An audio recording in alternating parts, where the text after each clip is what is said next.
अल्लाहुम्मा सल्लि अला सय्यदिना व मौलाना मुहम्मदिन मअदिल जूदि वल करम व आलिहिल किराम व इब्निहिल करीम व बारिक व सल्लिम सलातन व सलामन अलैका या सय्यदी या रसूल अल्लाह सल्लल्लाहु तआला अलैका वसल्लम। दरसे जाल हक़ में इससे क़ब्ल दर्स में इल्मे ग़ैब से मुताल्लिक़ अक़ाइद और इल्मे ग़ैब के मरातिब, दरजात और चंद ज़रूरी फ़वाइद और ज़रूरी बातों का ज़िक्र हुआ। आज के दर्स में इंशाअल्लाह तबारक व तआला इल्मे ग़ैब के सुबूत का बयान होगा। ये पहला बाब इल्मे ग़ैब के सुबूत के बयान में है। इसमें 6 फसलें हैं, यानी 6 अलग अलग असबाक हैं। पहली फसल में आयात कुरानिया से सुबूत होगा, यानी कुरान पाक की आयात करीमा के ज़रिए से इल्मे ग़ैब का सुबूत, और दूसरी में अहादीसे करीमा से सुबूत इल्मे ग़ैब का, और तीसरी में अहादीसे करीमा के शारहीन के ज़रिए से सुबूत, और चौथी में उलमाए उम्मत और फ़ुक़हा के अक़वाल बयान होंगे, और पाँचवीं में खुद मुनकिरीन की किताबों से सुबूत इल्मे ग़ैब का, जो इनकार करने वाले हैं खुद उनकी किताबों से सबूत पेश किया जाएगा। और छठी फसल में इंशाअल्लाह अक़ली दलाइल और औलिया अल्लाह के इल्मे ग़ैब का भी बयान होगा। तो ये 6 फसलें हैं।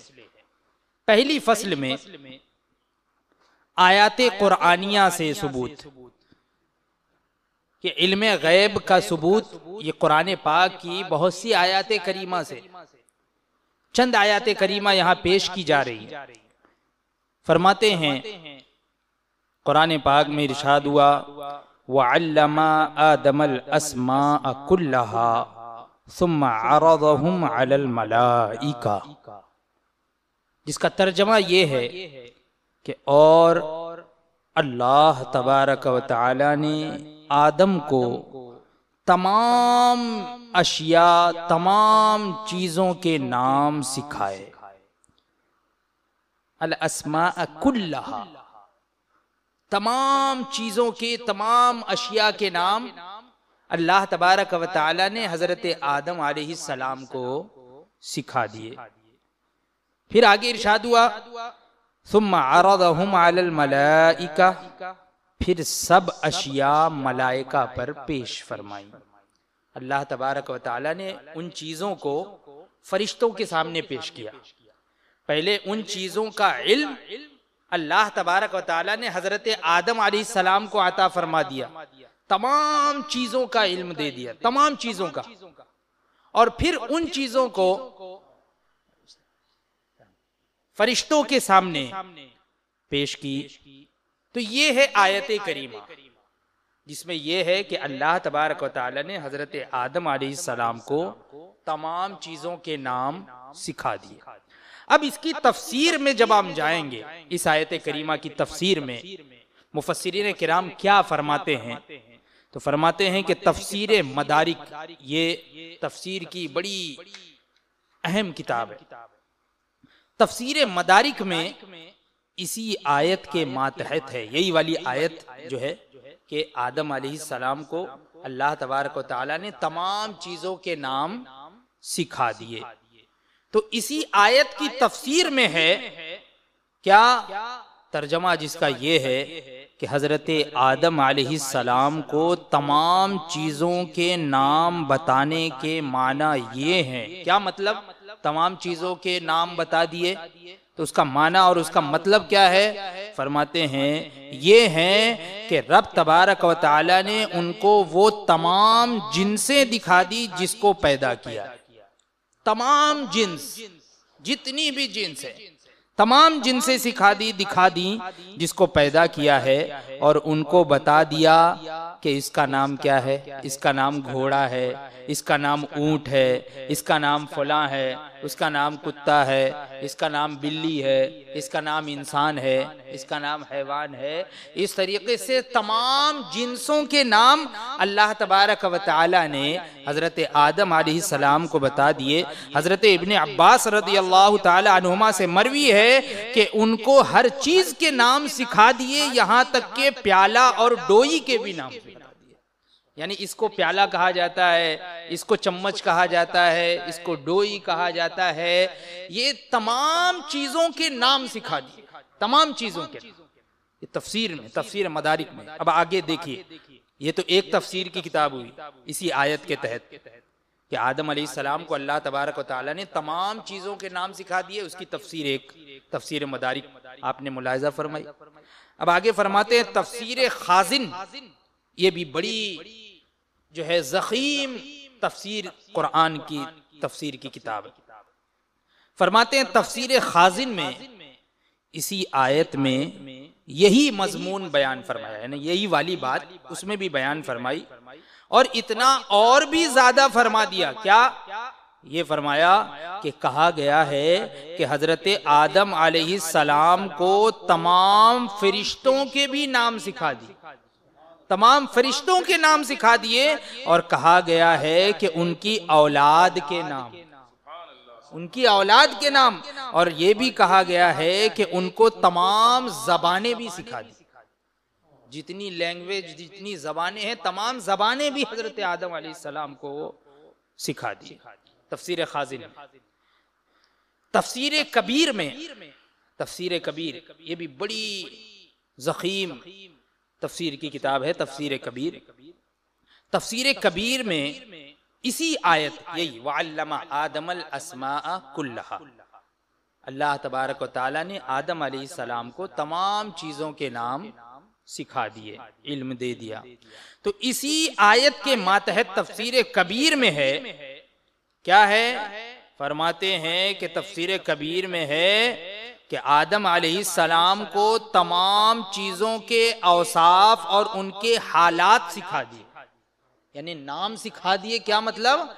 यानी तमाम एक एक चीज का वस्फ भी सिखा दिया कि वो किस काम में आती है, इसका वस्फ क्या है, ये किस लिए इस्तेमाल की जाती है, और उनके हालात भी सिखा दिए, किस हालत में कब कैसी होगी, कैसी नहीं होगी, किस हाल में इस्तेमाल की जाएगी, किस हाल में नहीं।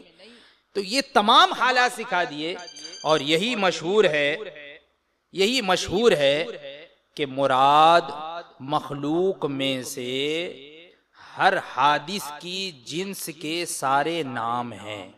यानी यहाँ पर मुराद क्या है? मखलूक में, यानी अल्लाह तबारक व तआला ने तमाम चीज़ों को पैदा फरमाया, तो अल्लाह की ज़ातो सिफात के अलावा ये तमाम चीज़ें क्या है? मखलूक।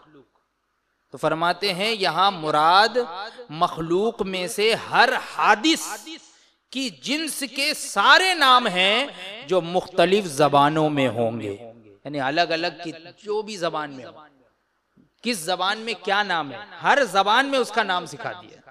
हर जबान में, सिर्फ अरबी या इब्रानी या तिब्रानी नहीं, बल्कि हर जबान में कि जिनको औलादे आदम आज तक बोल रही है, हर जबान, वो जबानें जो इंसान आदमी आज तक बोल रहा है, हर जबान में उन तमाम चीजों के नाम सिखा दिए, चाहे वो अरबी हो, फारसी हो, रूमी हो, हिंदी हो, उर्दू हो, मराठी हो, इंग्लिश हो, हर जबान में हजरत आदम अलैहिस्सलाम को उन तमाम चीजों के नाम सिखा दिए, औसाफ भी बता दिए, हालात भी बता दिए। ये तफसीर खाजिर, तफसीर कबीर।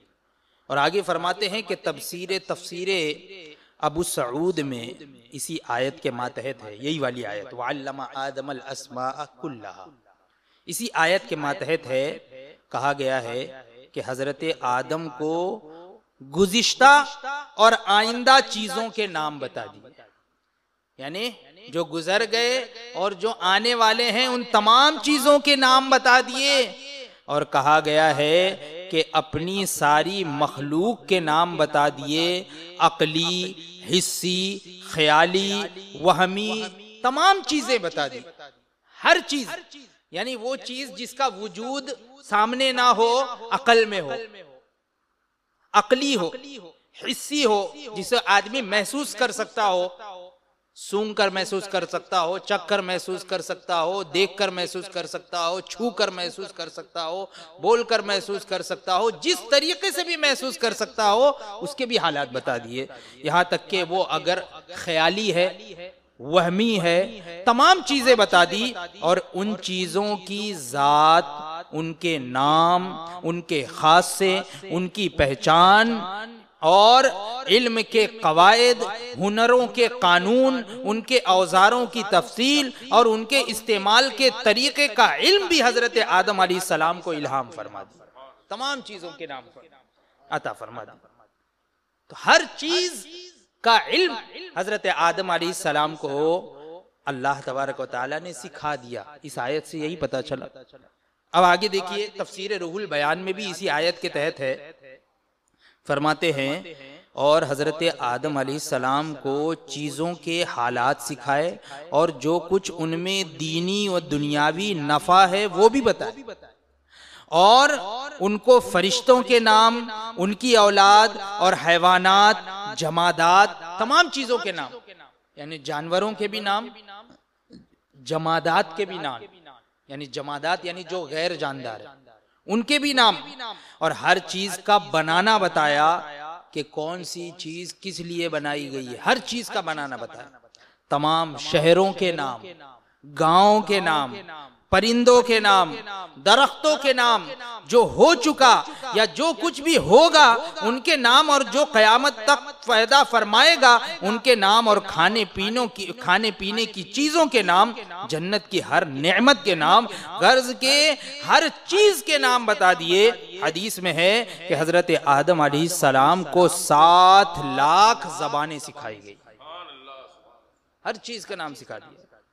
तो अब ये इतनी तफसीरें, कुछ तफसीरें यहाँ पे बयान हुई, सब नहीं, इतनी ही काफी है समझने वाले के लिए। जो समझना चाहता है, इल्म सीखना चाहता है, अपना अकीदा दुरुस्त करना चाहता है, तो उसके लिए इतनी ही तफसीर और ये आयत काफी है। फरमाते हैं इन तफसीरों से इतना मालूम हुआ कि माँ काना और वमा यकून, माँ काना यानी जो कुछ हो चुका, और माँ यकून जो कुछ होने वाला है, जो कुछ होगा। तो फरमाते हैं कि इन तफसीरों से इतना मालूम हुआ कि माँ कान और वमा यकून के सारे उलूम हजरत आदम अलैहिस्सलाम को दिए गए, ज़बाने, चीज़ों के नफ़ो ज़रर बनाने के तरीके, आलात का इस्तेमाल, सब कुछ दिखा दिए। लेकिन अब मेरे आका व मौला सल्लल्लाहु ताला अलैहि वसल्लम के उलूम को तो देखो।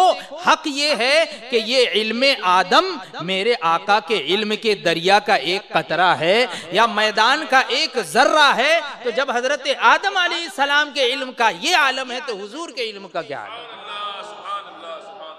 तो शेख इब्न अरबी फुतुहात मक्किया बाब दहुम में फरमाते हैं कि अव्वलु नाइबिन कान लहू सल्लल्लाहु ताला अलैहि वसल्लम व खलीफतुहु आदम अलैहिस्सलाम। हजरत शेख इब्न अरबी फरमाते हैं, क्या फरमाते हैं कि हुजूर अकरम सल्लल्लाहु ताला अलैहि वसल्लम के पहले खलीफा और पहले नायब हजरत आदम अलैहिस्सलाम है। हजरत आदम अलैहिस्सलाम किनके खलीफा हैं? हुजूर के। और खलीफा किसे कहा जाता है? जो बाद में आए, है ना, वाइस बोलते हैं, है ना, यानी किसी की जगह पे हो, उसकी गैर मौजूदगी में, या वो जिस वक्त वो ना हो तो उस वक्त खलीफा काम करता है। तो फरमाते हैं कि हुजूर के पहले खलीफा और नायब हजरत आदम अलैहिस्सलाम हैं। मालूम हुआ कि हजरत आदम अलैहिस्सलाम हुजूर अकरम सल्लल्लाहु ताला अलैहि वसल्लम के खलीफा हैं। और खलीफा उसको कहते हैं जो असल की गैर मौजूदगी में उसकी जगह काम करे। हुजूर सल्लल्लाहु ताला अलैहि वसल्लम की पैदाइश पाक से कब्ल सारे अंबिया अलैहिमुस्सलाम अलैहिस्सलाम ये हुजूर सल्लल्लाहु ताला अलैहि वसल्लम के नायब थे। तमाम अंबिया ये हुजूर के क्या है, नायब। और ये हम ही नहीं बल्कि मौलवी कासिम नानोतवी ने भी तहज़ीरुन नास में इसको कबूल किया है और लिखा है, जैसा कि हम इंशाल्लाह आगे बयान करेंगे। तो अब इससे ये पता चला कि तमाम अंबिया ये हुजूर सल्लल्लाहु ताला अलैहि वसल्लम के नायब हैं, खलीफा हैं, नायब हैं। और खलीफा के इल्म का जब ये हाल है तो असल के इल्म का क्या हाल है। हजरत आदम अलैहिस्सलाम खलीफा हैं हुजूर के, तो खलीफा के इल्म का जब ये आलम है तो जो असल हैं, जो शेख हैं हुजूर अकरम सल्लल्लाहु ताला अलैहि वसल्लम के इल्म का क्या आलम होगा। इसी से आप पता लगाए।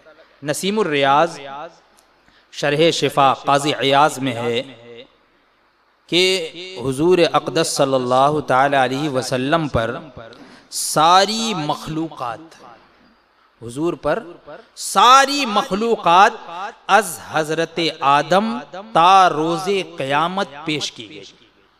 यानी हजरत आदम अलैहिस्सलाम से लेकर और क़यामत के दिन तक सारी मखलूक़ात को हुजूर अकरम सल्लल्लाहु ताला अलैहि वसल्लम के सामने पेश किया गया, उन पर पेश किया गया, उनको दिखाया गया, बताया गया। फरमाते हैं बस इन सब को पहचान लिया, हुजूर ने सबको पहचान लिया।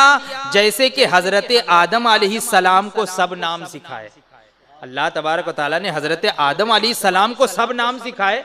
और अभी मैंने बताया कि हजरत आदम ये हुजूर के क्या हैं, नायब हैं, खलीफा हैं। तो हजरत आदम अलैहिस्सलाम को जब सब नाम सिखा दिया अल्लाह तबारक व तआला ने, तो वो जो नायब हैं उनको सारे नाम सिखा दिए, तो जो असल हैं तो उनके इल्म का क्या आलम होगा। तो इस इबारत से मालूम हुआ कि हुजूर सल्लल्लाहु ताला अलैहि वसल्लम सबको जानते भी हैं, पहचानते भी हैं, सबको जानते हैं, पहचानते हैं। ये तो एक आयत हो गई और इसकी तफसीर और इसकी तशरीह हो गई। एक आयत वअल्लमा आदमल अस्माअ कुल्लहा, हजरत आदम अलैहिस्सलाम को अल्लाह तबारक व तआला ने तमाम चीज़ों के नाम सिखा दिए। ये कुरान पाक की आयत। इसकी तफसीर से हमें पता चला कि हजरत आदम अलैहिस्सलाम को जब मा काना व मा यकून का इल्म है अल्लाह की अता से, और वो हुजूर के नायब हैं, तो हुजूर के इल्म का क्या आलम होगा। ये एक जो है इजमाल मैंने बता दिया शॉर्ट में। अब दूसरी आयत कुरान पाक में है वयकून रसूलु अलैकुम शहीदा, और ये रसूल तुम्हारे निगहबानों गवाह हों। ये रसूल तुम्हारे निगहबान भी हों और तुम्हारे गवाह भी हों। ये आयत करीमा है, निगहबान और गवाह। तफसीर अजीजी में इसी आयत के मातहत है, क्या है कि हुजूर सल्लल्लाहु ताला अलैहि वसल्लम अपने नूरे नबूवत की वजह से हर दीनदार के दीन को भी जानते कि दीन के किस दर्जे तक पहुंचा है। हर दीनदार के दीन को जानते हैं कि दीन के किस दर्जे को पहुंचा है और उसके ईमान की हकीकत क्या है, कौन सा हिजाब उसकी तरक्की से रोक रहा है, माने है। बस हुजूर सल्लल्लाहु ताला अलैहि वसल्लम तुम्हारे गुनाहों को, तुम्हारे ईमानी दर्जात को और तुम्हारे नेको बद आमाल को, तुम्हारे इखलास को, तुम्हारे निफाक को पहचानते हैं। लिहाजा उनकी गवाही दुनिया में बहुक्मे शरा उम्मत के हक में कबूल और वाजिबुल अमल है। उनकी गवाही दुनिया में शरा के हुक्म के एतबार से उम्मत के हक में, यहां पे क्या है, वयकून रसूलु अलैकुम शहीदा, तुम पर, ये रसूल तुम पर निगहबान और तुम पर गवाह हो। तो गवाही किस चीज की देंगे? जब देखेंगे जानेंगे तभी तो गवाही देंगे। देखेंगे जानेंगे कौन कैसा है, कौन गुनाहगार है, कौन सियाकार है, कौन जो है वो खैर का काम करने वाला है, कौन नेकोकार है, कौन नेक है, कौन बद है। तमाम लोगों के आमाल जिसके पेशे नजर हो तो वही तो गवाही पेश कर सकता है, वही तो गवाह बन सकता है। तो फरमाते हैं लिहाजा उनकी गवाही दुनिया में बहुक्मे शरा उम्मत के हक में, हमारे हक में, उम्मत के हक में कबूल और वाजिबुल अमल है। ये इस आयत से ये पता चला। और तफसीर रूहुल बयान में इसी आयत के मातहत है, तफसीर रूहुल बयान में इसी आयत के मातहत, यही वाली आयत, व यकून रसूल अलैकुम शहीदा, इसी आयत के मातहत तफसीर रूहुल बयान में है कि ये इस बिना पर है कि कलमे शहीद, व यकून रसूल अलैकुम शहीदा, शहीद का लफ्ज़ आया। तो तफसीर रूहुल बयान में है कि ये जो शहीद का कलमा है, शहीदा, शहीद फरमाते हैं कलमे शहीद में मुहाफिज और खबरदार का माना भी शामिल है। मुहाफिज का माना भी शामिल है, खबरदार के माना भी शामिल है। और इस माना के शामिल करने में इस तरफ इशारा है कि किसी को आदिल कहना और सफाई की गवाही देना गवाह के हालात पर मुत्तला होने से हो सकता है। भाई किसी की सफाई कब देगा कोई? भाई जज जो है वो बुलाएगा वकील को और गवाहों को, तो अब गवाह जो है वो सफाई के लिए आएगा तो सफाई कैसे देगा? सफाई के जो गवाह होते हैं ना कि भाई इसके तरफदारी में मैं गवाही दे रहा हूँ कि ये इसने ऐसा ऐसा किया या ऐसा ऐसा नहीं किया, तो गवाह आके जो बोलता है तो वो कब बोलता है? जबकि तमाम चीज़ों से खबरदार हो, निगहबान हो, देख रहा हो, हर तरीके से उसे खबर हो, तभी तो वो गवाही देगा। तो तफसीर रूहुल बयान में क्या है कि इस तरफ ये इशारा है कि किसी को आदिल कहना, यानी कौन उम्मत में आदिल है, किसी को आदिल कहना और सफाई की गवाही देना, यानी हुजूर जो है वो सफाई की गवाही दे रहे हैं ना, अपनी उम्मत की सफाई की गवाही देंगे, है ना। आला हज़रत फरमाते हैं मौला तेरे अफ़्व करम हो मेरे गवाह सफाई के, मौला तेरे अफ़्व करम हो मेरे गवाह सफाई के, वरना रजा से चोर पे तेरी डिग्री तो इकबाली है। तो यही सफाई की गवाही देना गवाह के हालात पर मुत्तला होने से ही हो सकता है ना। गवाह जो है वो हालात पर मुत्तला है तभी तो ये होगा, सफाई वो देगा, सफाई पेश करेगा। और हुजूर सल्लल्लाहु ताला अलैहि वसल्लम की मुसलमानों पर गवाही देने के माना ये है कि हुजूर सल्लल्लाहु ताला अलैहि वसल्लम हर दीनदार के दीनी मर्तबे को पहचानते हैं। कौन से दीनी मर्तबे पे है इसको भी पहचानते हैं। बस हुजूर अलैहिस्सलाम मुसलमानों के गुनाहों को, उनके ईमान की हकीकत को, उनके अच्छे बुरे आमाल को, उनके इखलास को और निफाक वगैरह को नूरे हक से पहचानते। तफसीर रूहुल बयान में नूरे हक से पहचानते। और हुजूर सल्लल्लाहु ताला अलैहि वसल्लम की उम्मत भी, हम ये उम्मत जो है ना ये अफजल उम्मत है, और इसे भी देखो कैसी फजीलत हासिल है। फरमाते हैं कि हुजूर सल्लल्लाहु ताला अलैहि वसल्लम की उम्मत भी क़यामत में सारी उम्मतों के ये हालात जानेगी। यानी ये हम भी जो है ना वो अगली उम्मतों की गवाही पेश करेंगे, उनके लिए गवाही देंगे। समझ में आई बात? उनके लिए गवाही देंगे। तो फरमाते हैं कि हुजूर की उम्मत भी क़यामत में सारी उम्मतों के ये हालात जानेगी, मगर हुजूर अकरम सल्लल्लाहु ताला अलैहि वसल्लम के नूर से, हुजूर के ही नूर से, हुजूर के ही वसीले से। तफसीर खाजिन में इसी आयत के मातहत है कि फिर क़यामत में हुजूर सल्लल्लाहु ताला अलैहि वसल्लम को बुलाया जाएगा। बस रब तबारक व तआला हुजूर से आपकी उम्मत के हालात पूछेगा, आपकी उम्मत के हालात पूछेगा, तो आप उनकी सफाई की गवाही देंगे और उनकी सच्चाई की गवाही देंगे कि ये लोग सच्चे हैं। सफाई की भी गवाही देंगे और सच्चाई की भी गवाही देंगे। तफसीर मदारिक दूसरा पारा सूरह बकरा में इसी आयत के मातहत है कि फिर हुजूर सल्लल्लाहु ताला अलैहि वसल्लम को बुलाया जाएगा और आपकी उम्मत के हालात पूछे जाएंगे। बस आप अपनी उम्मत की सफाई बयान करेंगे और उनके आदिल होने की गवाही देंगे।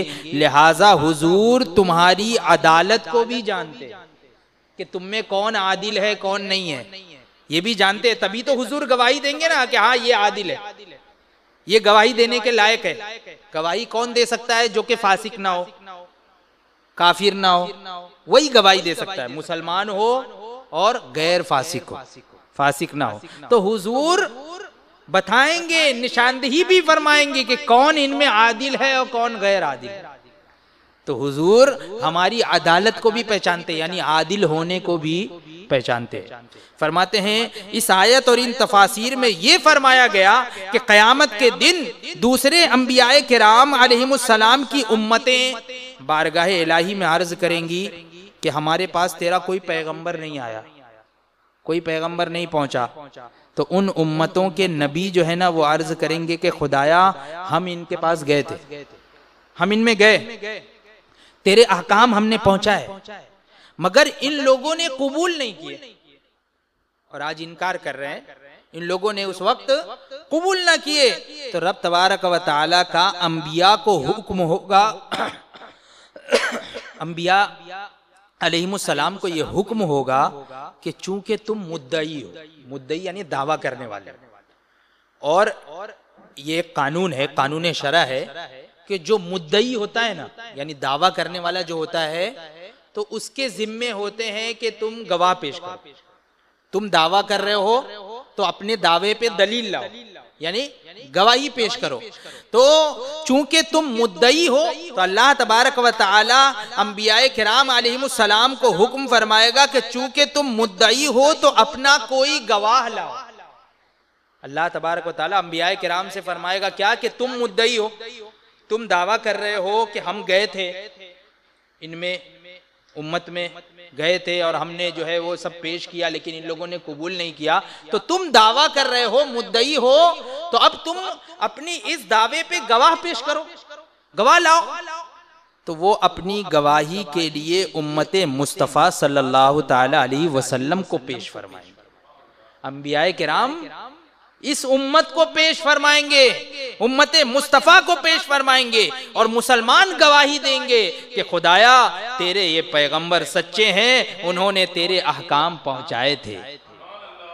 ये उम्मते मुस्तफ़ा सल्लल्लाहु ताला अलैहि वसल्लम गवाही देगी कि ये तेरे अंबिया व मुरसलीन अलैहिमुस्सलातु व तस्लीम ये सच्चे हैं और इन्होंने तेरे अहकाम पहुंचाए थे।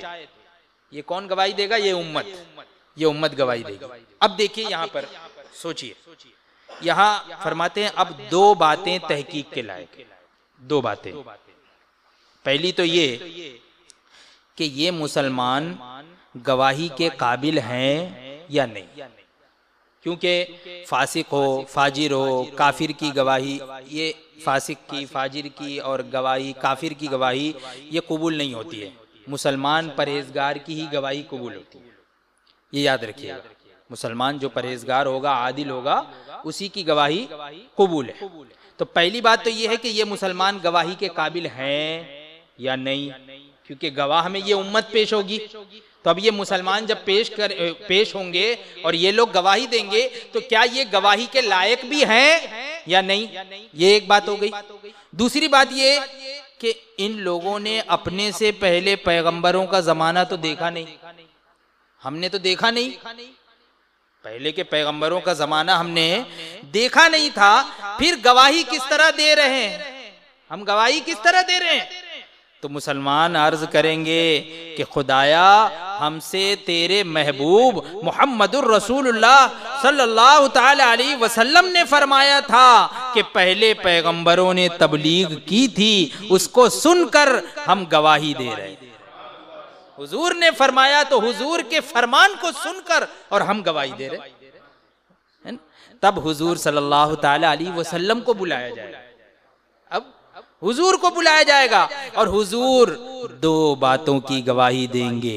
एक ये कि ये जो गवाही दे रहे हैं ये लोग फासिक या काफिर नहीं, यहाँ तक कि इनकी गवाही कबूल ना हो, यानी ऐसे नहीं है कि इनकी गवाही कबूल ना हो, ये फासिक नहीं है, फाजिर नहीं है, काफिर नहीं है, बल्कि मुसलमान और परहेजगार हैं। और दूसरे ये कि हाँ हमने इनसे कहा था कि पहले नबियों ने अपनी कौम तक अहकाम इलाहिया पहुंचाए, तब इन पैगंबरों के हक में डिग्री होगी, तब उनको जो है छुटकारा मिलेगा। समझ में आई बात? तो अब इस वाक़े से चंद बातें हासिल हुई। क्या? एक ये कि हुजूर सल्लल्लाहु ताला अलैहि वसल्लम क़यामत तक के मुसलमान के ईमान, आमाल, रोज़ा, नियत, तमाम चीज़ों से बिल्कुल खबरदार है ना। तभी तो हुजूर बताएंगे कौन आदिल है, कौन गैर आदिल है, कौन काफिर है, कौन मुसलमान है, कौन फाजिर है, कौन फासिक है, कौन गैर फासिक है। ये हुजूर जानते हैं, तभी तो हुजूर गवाही देंगे कि हाँ ये आदिल है। वरना पहली यानी सफाई की गवाही कैसी? सफाई की गवाही हुजूर पहले सफाई की गवाही देंगे ना, इस उम्मत की सफाई की गवाही देंगे। तो ये सफाई की गवाही कैसी है? सफाई की गवाही के लिए जरूरी है खबरदार होना, तभी तो सफाई की गवाही हुजूर देंगे। तो इसका मतलब हुजूर सब जानते हैं। मुमकिन नहीं कि एक मुसलमान का भी कोई हाल आपसे छुपा रहे।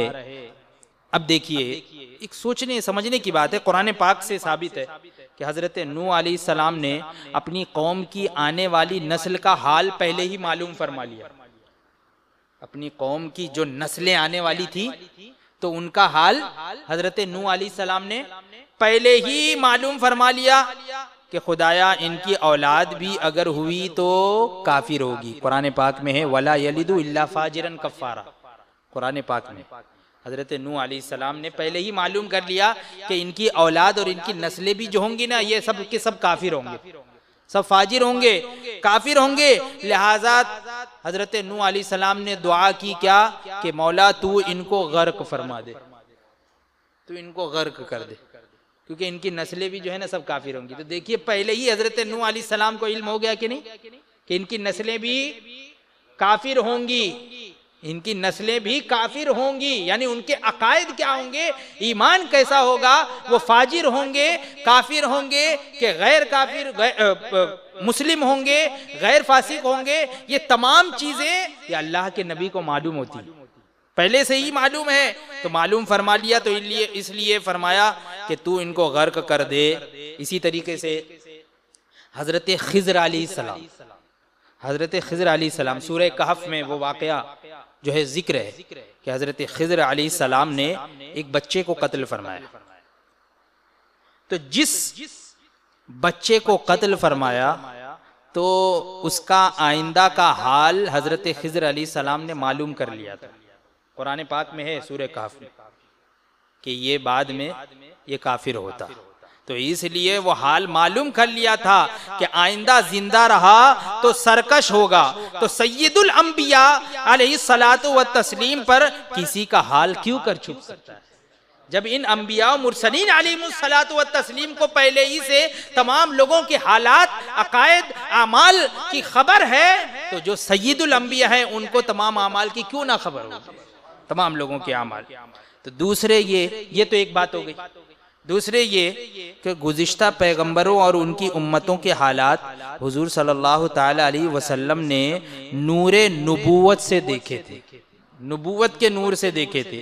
और आपकी गवाही ये कैसी थी? हुजूर गवाही दे रहे हैं ना, तो आपकी गवाही देखी हुई थी, हुजूर ने देखा हुआ है तभी तो गवाही दे रहे, देखी हुई थी। अगर सुनी हुई होती, देखी हुई ना होती, अगर सिर्फ सुनी हुई होती तो ऐसी गवाही तो इससे पहले मुसलमान भी दे चुके थे। यानी हमने ये उम्मत भी तो पहले ही गवाही दे चुकी ना, सुनकर कि हुजूर से हमने सुना और हम गवाही दे रहे हैं।